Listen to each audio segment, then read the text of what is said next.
One more guest to go, and it's fitting that we talked to this man last because he stole the show in Ireland. He did not get a chance to fight in Ireland. He was supposed to fight Stipe Miocic. Miocic had to pull out due to an injury, but Ben Rothwell decided to go over there and be the man of the people that he is, much like he was at International Fight Week. He wanted to be with the people, hang out, go to the Q&A, all that stuff, and all accounts say that he stole the show, as expected. And he's kind enough to join us right now from Ireland. He's still there. Ben, are you there? He says, as expected. Yes. You have a lot of faith in me? I do have a lot of faith in you, believe it or not. I'm trying to get one, but I'm just so nervous right now. Okay. Well, let's. I'm just more nervous. It's more nervous than even getting ready for a fight because it's just such a big deal. No, that's not true. But I'm honored that you would feel that way. We'll work through it together. Why are you still in Ireland, by the way? Yes, go ahead. Well, the plan was to fight Saturday, and I have a very tight schedule for the week of the fight, so wanted to see Ireland. So I was planning on fighting, and airfare and everything was already set up. So I was going to take Sunday, Monday, Tuesday to check out Ireland, and now I'm sitting here ready to go home already now because I got to just cruise around Dublin and hang out with the fans all week. Are you happy you did and that? Here we are. Hey, yes? What? What did you want to say? I was going to say, let me fire off a quick list real quick because I was listening to your show earlier. I just wanted to touch on. I just wanted you because we're doing a good job of this. I'll give you a list and then we'll come back and touch on it. So I was going to say a couple things right down the list, and then we'll try to get to my list. We'll get through your list because I know you got your list of questions. So I'm going to say we'll talk about Melky. Okay. And him talk about Frank Mir. Yeah. Oh yes. Let's talk about Dustin Poirier and how he didn't want to take the fight. Yeah. And my thoughts on that. Let's talk about Vitor Belfort, and let's talk about John Jones. Wow. So that was some of the, Well, to be honest, these are way more interesting questions that I had in mind for you. So let's go through your list first. By the way, that's the first time anyone has actually, I'm okay with someone giving me questions. I'm not okay with someone taking away questions. So let's start with Malky. He said that Frank Mir wants a piece. What do you think? It's interesting. It's an interesting situation for me. I was going to fight the number 4, number 3 ranked guy, and now I'm going to fight a guy that's, just coming off of a loss to a guy that I've been trying to book a fight with, an Andre. And it's kind of like, it's tough.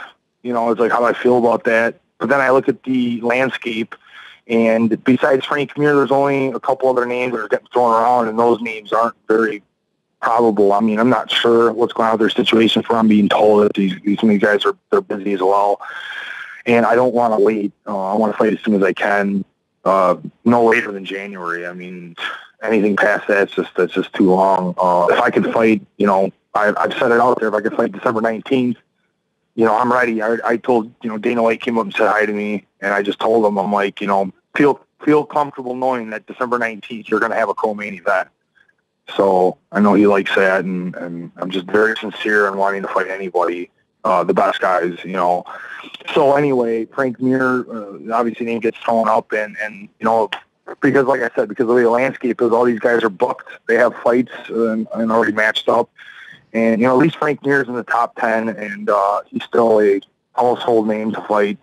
And if that's the fight that happens, then that's the fight that's the fight you take. But like I said, I'm trying to pursue the top guys here, so we'll just see what happens. Who are some of the other names that have been brought to your attention? I don't know. No. I mean, there's kind of who's ever in the top 10 that you can see that doesn't have a fight booked. It's like, well, obviously their names getting thrown around. Okay, there aren't many of those. I mean, the only one that really comes to mind is Barnett. Yeah, well, there you go. See, I was just testing you a little bit. He's just your knowledge. So the word is on him. He's really busy. I guess he's pursuing an acting career. I guess not pursuing, like he has a movie gig lined up and stuff. So he's I think he picks and chooses his fights more. He's a little more like he's only interested in certain fights as well. So yeah, I'm not sure what's going on with him. He might just be busy. But Frank Mir, I guess, is saying he's up and wants to fight. So that's that. Do you prefer Barnett over Mir if that's the the final two that you're presented with?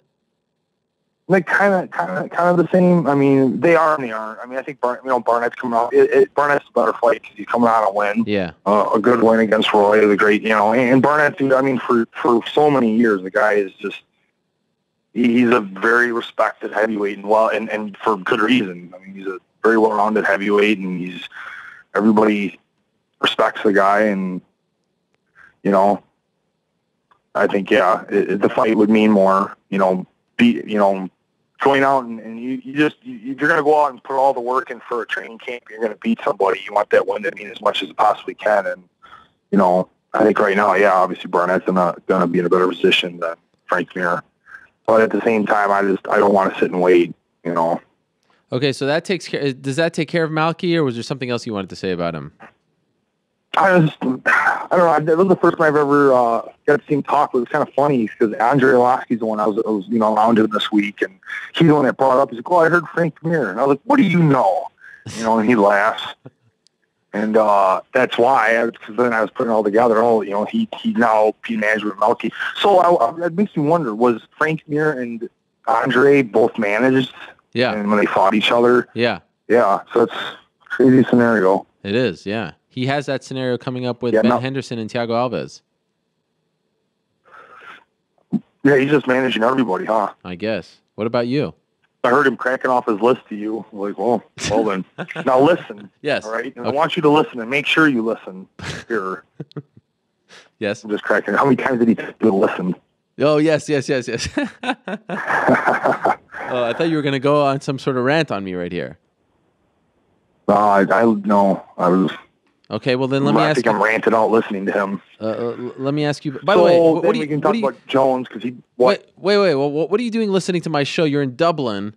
Why are you listening to the show? You should be doing other things. No. I told you I've been here. This is like I'm working on almost day number 10. Okay. I'm burnt out, man. I could have went home today, and I'm not flying out till Wednesday. I'm like, oh God, what did I do? So I was sitting here in my room. I'm like, I was good. I'm glad I did. It's kind of like it equipped me, kind of let me know what was going on. And sure. There I got the info because I actually sent Frank Mir a message asking if any of that was true, and he didn't respond yet. So I got my answer by listening to your show. There you go. More people need to listen to your show. There we go. We need to clip that off and make that some sort of promo. Okay, let me ask you about Dustin Poirier. What do you want to say about him? This is an interesting topic. I think one funny story is I had made a tweet saying, hey, new main event, me versus him, haha. And he didn't really respond or anything. And then he's down in the lobby, and he was talking to somebody, had their back to me, and I didn't see. And I go to him and I yelled in front of everybody. I'm like, oh, you don't want to take the fight? I'm like, what's wrong with you? Meaning our little exchange. And then Park was who he's talking to, and Park turns and looks at me, and Dustin had a face like, oh, like really, dude. And I was like, oh, it's like, dude, I was like, I didn't be. So it was funny. Like, I think he knew I was kidding. I didn't realize he was talking. He probably must have thought at first I was talking about him and Park, and I didn't even know who he was talking to. So I kind of felt bad, but I laughed. And did you clear it up with him? We had a moment. Well, I sat next to him then at the fight, so okay. I talked to him. I think he knew I was just messing around with him. Do you agree with his decision to not? So it brings me to the point of him saying. Go ahead. I keep cutting you off. Sorry. No, it's fine. I think it's a slight delay because you're over there in Europe. I just wanted to know if you agree with his decision to not take the Park fight. So that's quite interesting. I see you you definitely have the guy decide that's more sportsmanlike.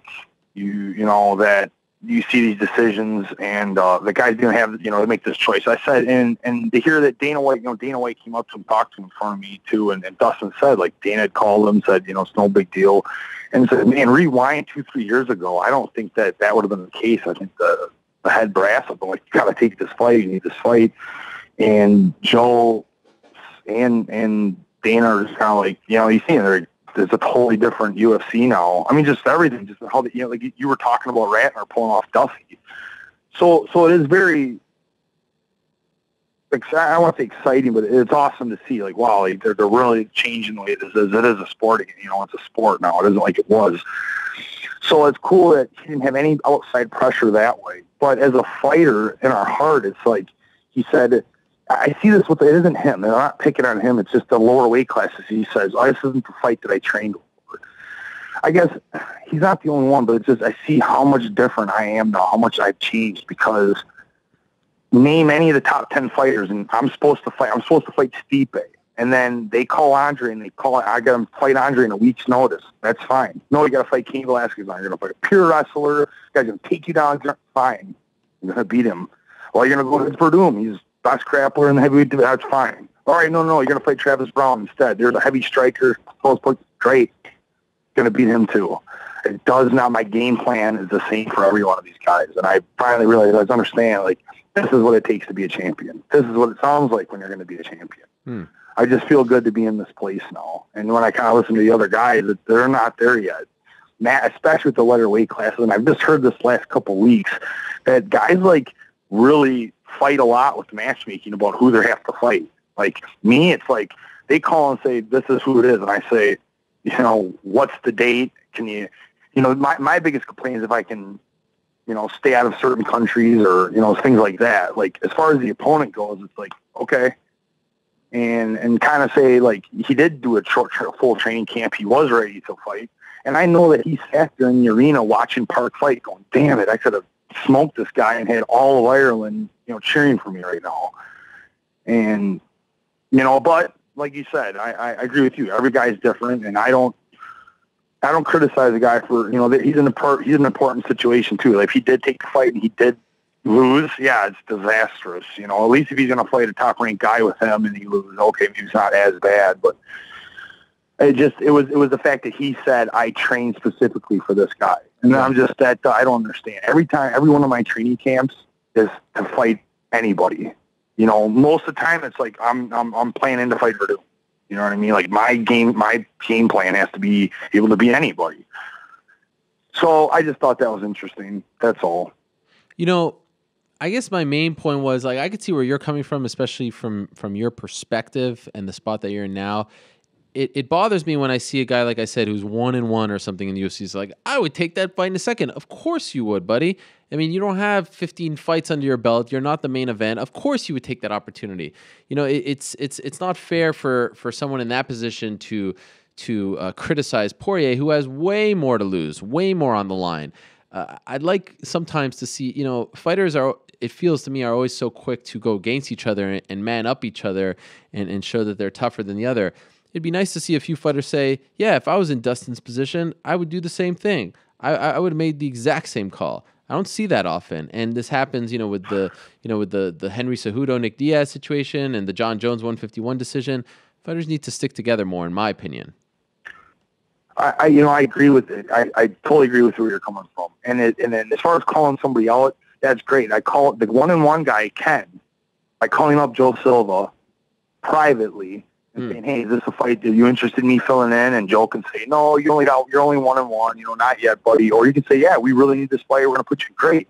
But when you go on Twitter, and me and Matt talked after the fact, but the way he went about trying to call me out and what he proceeded to say after the fact was absurd. To say that he got a fight offered to him and then I turned it down. It was, dude, I ripped him to shreds. I'm like, what the fuck is wrong with you? Why would you just blatantly lie? Never happened, in your opinion. He's like, yeah, because he's trying to get attention, and he even admitted it. I'm like, but you're still an asshole. Like, you're still losing respect, man. Like, like you said, the camaraderie supposed to treat each other like a brotherhood. And like, yeah, he shit on that because he knew he would get people to talk, even though he knew there was no possible way the fight was going to happen.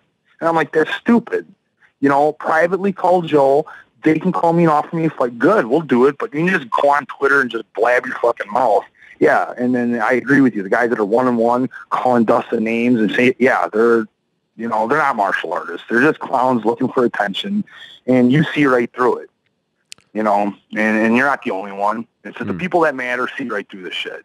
And these guys they need to learn better.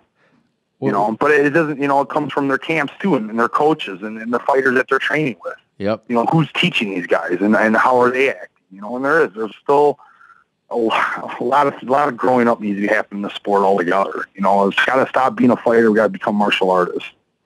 So yeah, I agree with you on that point for sure. What do you have to say about Vitor Belfort? No, I wanted to ask you. Right on the.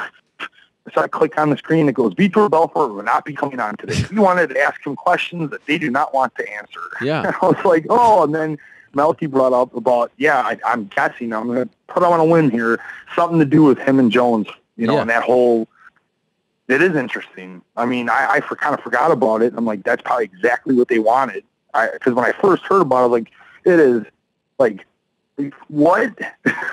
And then I kind of forgot about the last couple weeks, and you just brought it up again, and I'm like, I'm pissed off all over again. I'm like, what the hell is that? What is that? Like, that sounds like it's disappointing. Something not good. It's disappointing because I booked him on Wednesday, and like his wife said to me, she's like, you reached out and asked for a comment on the situation, and when this all happened, the story came out by Josh Gross. And they didn't respond. That's fine. That's their prerogative. But when I booked them on Wednesday, you'd have to think that I'm still going to ask about it. And like I told her, I'm not going to spend 20 minutes talking about this. I want to know if he has anything to say. Does he have any comments? And then we can move on. I'm not going to spend 100% of the interview on this. I can assure you of that. But it makes me look like a hack if I don't at least bring it up. He could say whatever he wants, but there's certain questions that need to be asked. And they never brought it up on Wednesday. And only when I checked in 2 hours before the show on my way to the studio today and said, are we still good for today? Because I had a feeling something screwy was up. She said, well, you can't ask about this. And I said, look, I assure you, I give you my word. I will not, try to embarrass him or put him on the spot. I just want to know if he has any comment on the situation, on the story, from his perspective. What's the story? What do you want to say? I can assure you next week when he fights in Brazil, at least I hope, people are going to ask him. So why not address it now and then tell everyone next week, hey, I addressed it, if that's the way you want to go. Of course, I think you should address it multiple times, but at least talk about it.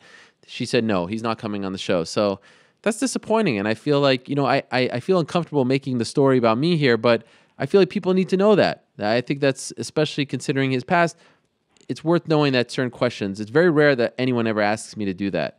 I believe I've even interviewed you over what happened in Milwaukee, and you never asked me not to ask about certain things. So, it was disappointing. The difference is I want to address it because I face my problems. That's it. I face my problems. I take them on. I take responsibility. I told you, man, Vitor was awesome when I met him in July and how nice he was to me and all this stuff. Yeah. And it just really sucks to hear that. Come on, man, be the warrior, be the man. Face this. It happened. There's nothing you can do about it. This is your responsibility. You went through this. This is yours. Like, fucking own it. Like, just deal with it.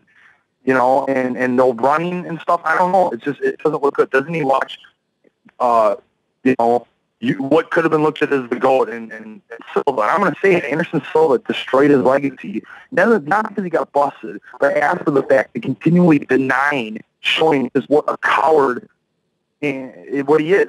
Like, no respect for me whatsoever. To constantly, really, dude, you were tested multiple times. You had these substances in your body.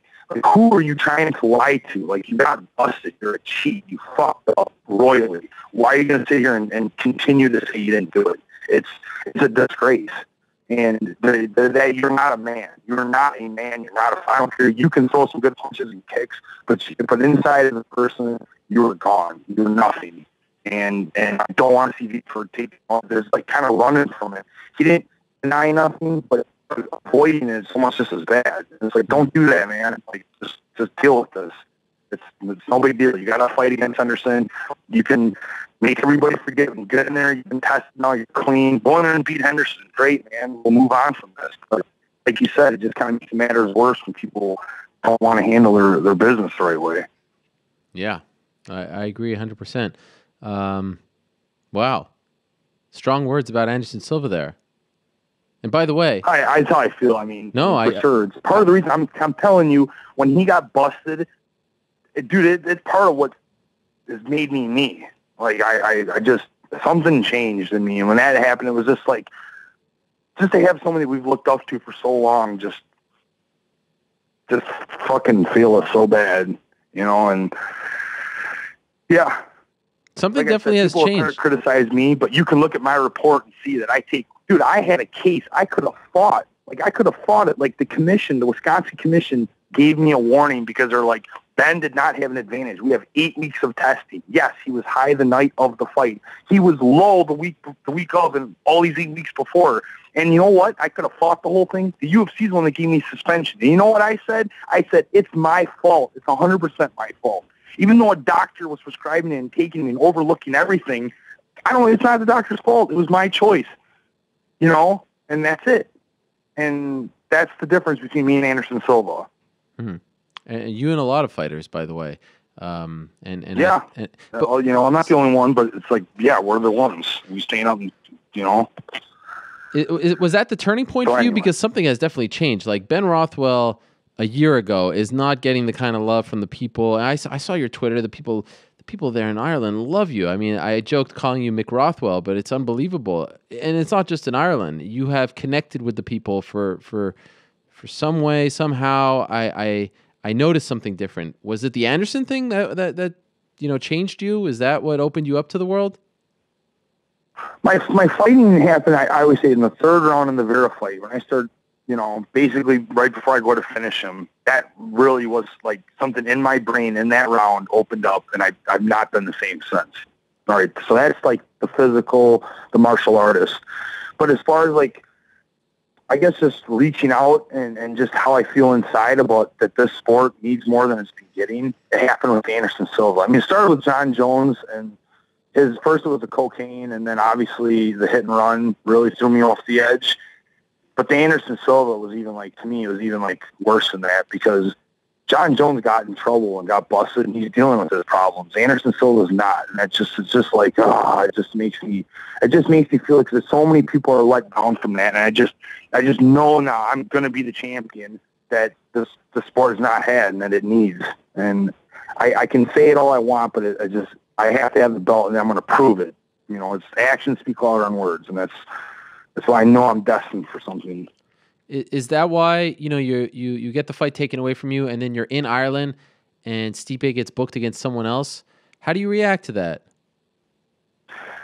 At first, I was obviously, like anyone would expect, irate. I made some jokes on Twitter about it, and just, I was trying to make my jokes. I tried to make them. I put X's on all of our faces on the poster and said, hey, it's the new poster. I was trying to make fun of a bad situation. It was just, there's nothing I can do about it. The UFC already signed him. There was nothing I could do.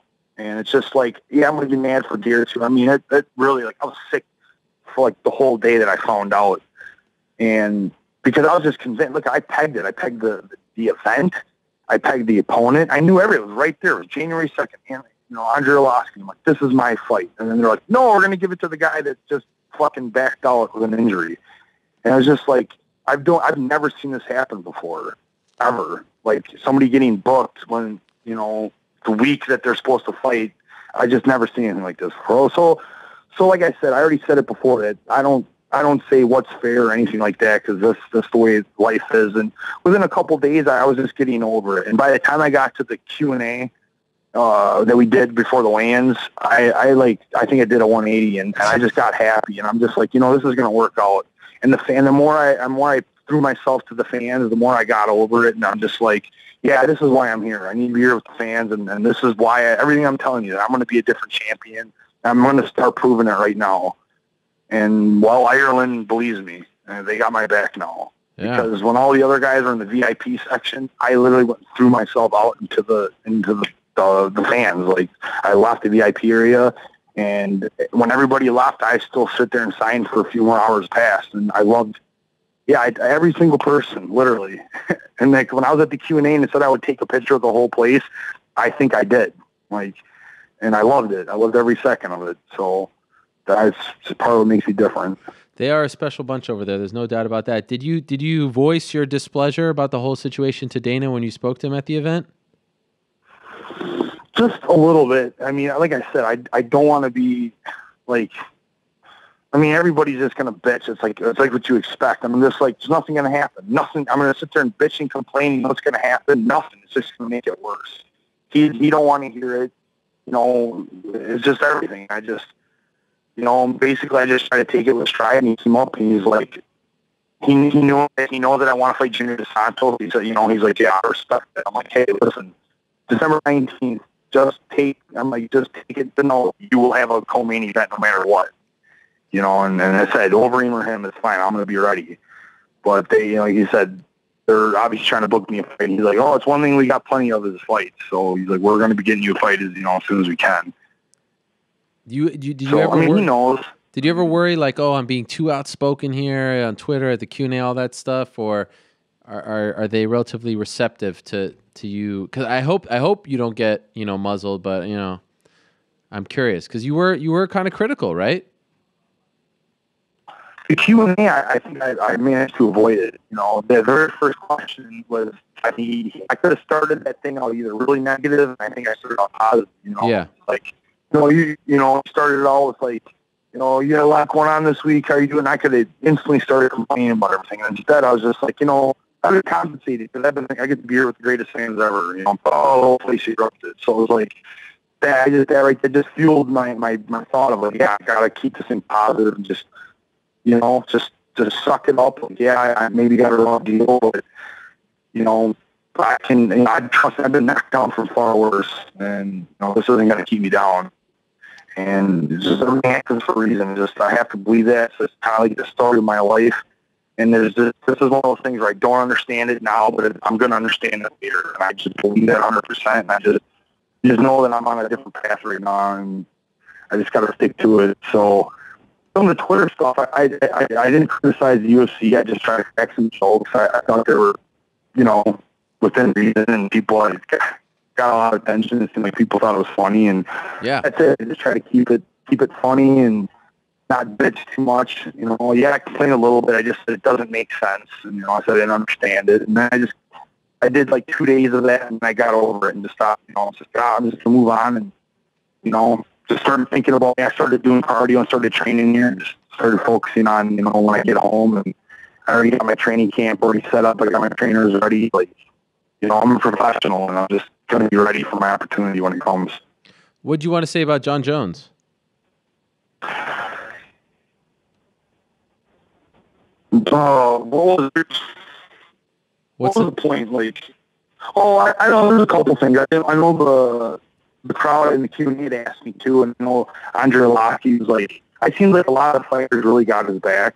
I just know that I could have set that dude to the flames. Because I think that, especially the Irish crowd, I'm like, yeah, the guy, does a hit and run. Like, what kind of team is that? They're like, like, I just think people are very disappointed. And I'm just like, again, to be in the negative or the positive, I'm like, well, that's not going to be the situation. But John Jones is a great player. And I hope, like, I want to help. I want to see him come back from this for sure. Like, he made some big mistakes, but, I mean, that's part of it. That's what our sport is, right? We lose. And then that's what's so great is you see somebody lose a fight and come back and win the fight, or come back and be something, kind of like that story. And I see a lot of the fighters. We were excited to see him come back from this, and I hope he does. Well, that's good to hear. By the way, speaking of Arlovski at the Q&A, what'd you make of him giving the no comment to the Nick Diaz situation? Because he had no comment to almost every question he got asked. What was up with that? They're like, what do you think about if Dino White and Lorenzo got to fight each other? And, he's like, that's politically not correct. I'm not answering. And then he goes on to say, we all answer, and he's like, they're like, what if you fight Fedor? So then he does decide to answer that. Or what if Fedor comes in? He's like, well, I'm like Nike, just do it. I just started dying. I'm like, did he really just say that? It's funny because the whole Reebok deal is very sensitive. And it's just so funny that when he did decide to talk, he says Nike. Oh. But he, multiple questions, said no comments. I gave him a lot of shit. Trust me. It was good. It was entertaining. You killed it. It's amazing. Just looking at your Twitter, all the people, they have a way of showering you with love over there. What was the best? Like, was there a moment with some fans? You went to a bar or something? They treated you like royalty. Is there a specific, encounter with someone in particular that really stood out from this ongoing trip to Dublin? I can't say that there was really, because there were so many. Like, Wednesday, Thursday, Friday, and Saturday, 4 days in a row, I was somewhere. surrounded by Irish fans, and it was just an incredible experience for me that way. It was like just how they embraced me. Each day I seen it get bigger and bigger to the point where like after the weigh-ins, they brought us to like a party, and like the other guys went in, and then when I came in, the place was like you heard them come in, and then the next guy goes in, and the next guy goes in, and it was just kind of like you didn't hear anything. When I walked in, the place erupted. I was like, damn, like that hasn't happened before. You know what I mean? Like, you know, I'm standing next to Andre and Rory and Max Hall. You know what I mean? Like they're all big name guys, so it was pretty cool. But Rory gets a lot of love, man. They really love his fight. I was really happy to see him. I really liked hanging out with him a lot too. It was fun to see him open up the Q&A too. I was telling him, he was telling me, I'm like, yeah, because I watched you at the press conference before this fight with Robbie. It was like awful, like just absolutely awful. And he's like did a full 180, you know, and he was cracking jokes. He kind of was like, yeah, you know, something they were trying to see if GSP was coming back, and he was like, no. And then somebody got him in a loaded question later on, and he's like, yeah, so he wants to come back only for the big fights. And everybody was like, oh, and then he's like, all right, keep it in your pants. And I was like, listen to Rory, look at this guy. And then he was like, I don't know, he opened up. It was cool to see. And then we talked about it afterwards. He's like, yeah, I'm just decided I'm just going to start being myself. And I'm like, yeah, man, this is what we got to do. So I was excited for him, man. He's awesome and just such a great fighter. Your transformation, I must say, one of the great stories of 2015. You've quickly become one of the best characters in the sport. Please don't change. Well, man, thank you. What do you got planned for the rest of your trip? 2 more days in Dublin. What do you got? I got a nice bed that I'm laying in here, and then maybe some more bed, and then maybe some more bed after that. That's it? Seriously, I went to the Guinness plant. I went and seen some castles. I went and, you know, I got around. It was cool. Like I said, the whole week that I was going to be, you know, sticking to the fight week. Like I said, fight week is very like it's regimented, you know. Yeah. So I didn't have any of that. You know, I was drinking the first day I got here. I started drinking Guinness, which is, you know, not something I get to do. So I kind of like, even before I got to Saturday, I was already like, man, I'd seen everything. I was like done, ready to go home. And are you alone? Yeah, that's that. What's that? Are you alone? No, I had a whole crew of people. It was really fun. I had like 10 people here. I had like four training partners, my wife, some family. Like even had like everywhere was cool. Everywhere I go, I had like my, you know, like a party with me. So we had a lot of fun. But what about now? Definitely makes the. Are you alone now? No. Oh, okay. Well, that's good. I don't know. Yeah, we all decided to stick around till Wednesday. So. Okay, last question. Since you're on a roll, how do you feel about Verdum fighting Kane again, getting that, you know, making the immediate rematch for Kane, and who do you think wins? I think Verdum wins. I do. I think he's got his number. So that's the easy one to get out of the way. As far as them fighting again, it makes as much sense as Stipe getting matched up during the week that he was supposed to fight me. So, like, that's just that. There's just nothing makes sense whatsoever. And that's just how I take things now. I just don't try to understand it. All right. We'll leave Last of the Mohegans, I think Daniel Day-Lewis makes a quote about women. He's like, yeah, don't try to understand them. So I'm like, that's kind of like the UFC. Just don't try to understand it. Okay, let's leave it at that. Ben, a pleasure as always. He's like, don't say anything else. Don't make him mad. No. No, man, I'm pro UFC, man. No, that's best organization in the world. And I get to wear the Fly Reebok gear that is there. You know, I'm just gonna give it a plug for them real quick. Okay. I really do feel bad for them that they have a bad deal with the marketing. Yeah. Because it is like the sweatshirt is one of the nicest sweatshirts I ever had. Like they really did try to make us nice gear. Like I don't think anybody said the stuff like is bad. Like the gear's not bad. It's nice stuff. The marketing is just they just need to fire all the marketing people and just try to start over because it's sad. I feel bad for the whole situation. And it's sad is like everybody gets so mad and talks about the money and they had to come out and defend themselves. They're like, we don't have anything to do with that. Like, you know, don't blame us. And I feel bad because everybody wants to bomb it. You know, all the fighters are bombing on it. I'm like, guys, you're kind of cutting your own throat here. I'm like, if we could have embraced this thing, maybe, you know, could have turned it into something that could have benefited everybody. And I know every guy in the undercard does not complain about getting $2,500. Because I know when I was in those guys' shoes, I didn't get $2,500. You know, yeah, the champions are getting good too. They're not complaining. It is the middle class. The middle class always gets fucked. You know, trust me, I'm losing a shit ton of money in sponsorships, but it is what it is, man. It's just it takes time to change, and I don't think bitching and complaining about stuff like everybody's been doing isn't going to make it better. You know, we got to think a way to be positive and you know, to help each other and whatever. All right, I'm done. Oh, by the way, I just wanted to ask you, since you were there, did a lot of fans complain about the T-shirt, the Ireland T-shirt? I didn't ask because I know, again, negative. Okay. Like I've seen enough. All right. I seen the hate. Like people were definitely pissed. And again, I just really felt bad because it was just such a big mistake. It was like, man, just shooting yourself in the foot over and over again. But I was gonna say that it was like I was talking about when Dustin was saying about it in the arena. I think he must have got there later because I actually think Cathal came out was. Yeah, I was there. I was going to say, I was in the arena for GSP in Toronto, was 55,000 people, right? Yeah. Cathal came out and it was fucking 10 times louder. Like, seriously, I think it was because of the song. He came out to the ole, ole, ole, that place. I was so fucking mad at Stipe then. I was like, we could be the main event right now. And I would be owning this crowd. And I was, yeah, it was tough to be there. But that is your goal, right? Sitting there. You want to be on one of those cards with Connor, like the ultimate Dublin experience, right?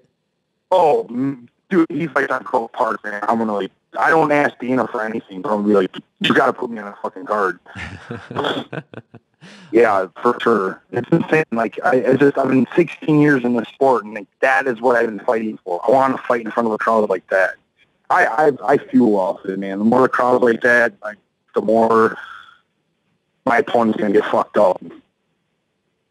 Ben Rothwell, you are a gift, my friend. Thank you very much. A pleasure as always. Love talking to you. You always have a home here, so anytime you got something to get off your chest, we'd love to hear from you. Enjoy your last couple of days in Dublin. Amazing work over there. It's amazing. You definitely stole the show. You gave those people something to talk about, something to remember, and I think that means a lot to them, even more so to many of them than, you know, seeing two particular guys fight in the main event. So kudos to you. I tip my cap and looking forward to your return sooner rather than later. Well, thank you, sir. I think it's great. I'm glad that I could be here and I could be the guy for you to lean on and let you vent your frustrations on too. I'm there for you too, man. Thank you. Anytime you need that, you just get me on the line for you. Thank you, Ben. Talk to you soon.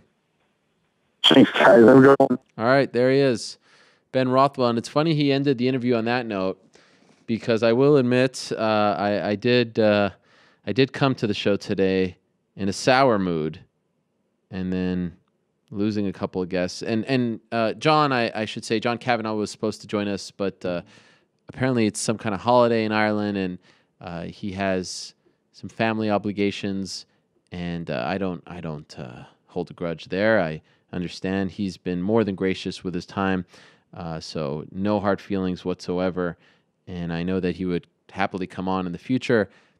The last-minute nature of it all kind of threw us for a loop, but I got to say, I came into today's show feeling in a sour mood, and then you walk away with, you know, Gus, Ashling Daly, Poirier, Cummins, Rothwell, just to name a few, like just such great people that remind me how lucky I am to do a show like this and talk to wonderful human beings like that. Can't sweat those small things. So I appreciate them perhaps on a week like this more so than usual.